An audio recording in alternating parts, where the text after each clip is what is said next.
Yo, what is up, YouTube? It's your boy Jake from Sports Look, back with another video. Right now, this is actually a quick look.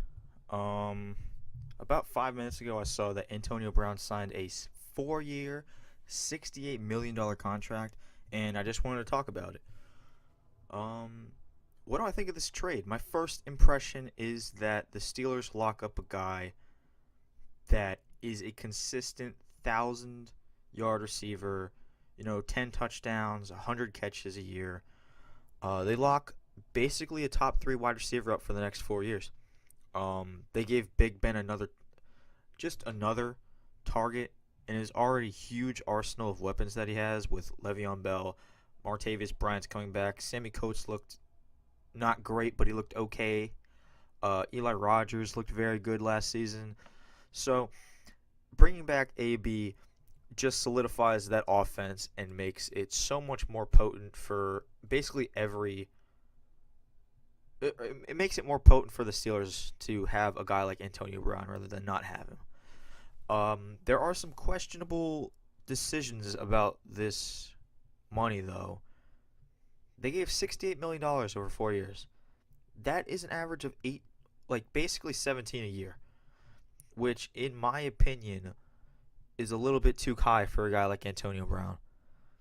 A guy that has questionable character issues, a guy that isn't a great locker room presence, as we've seen over the last couple of seasons, a guy that hasn't really shown you that he can do it on the biggest of stages. And I know Antonio Brown is big time, and I know that he's performed in the playoffs and everything.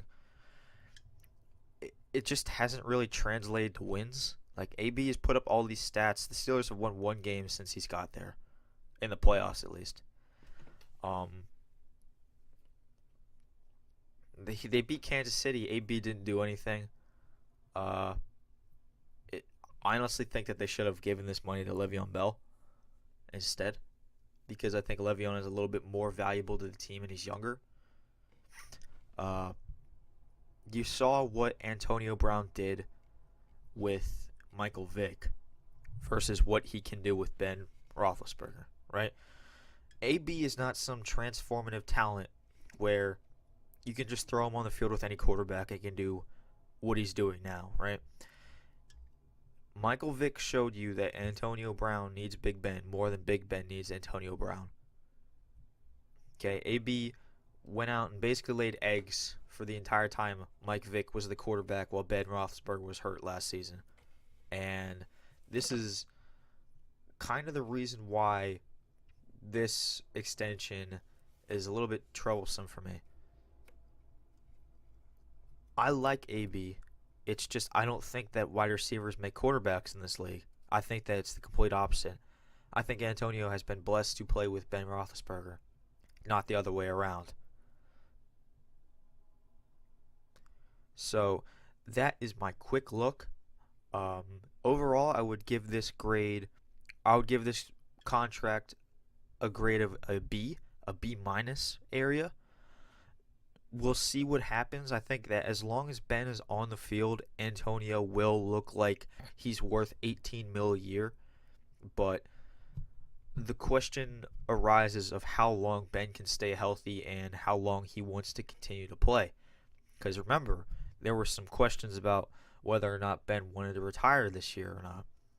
And I think that if Ben sustains another huge injury, like an ACL tear or something along those lines, he might consider retirement.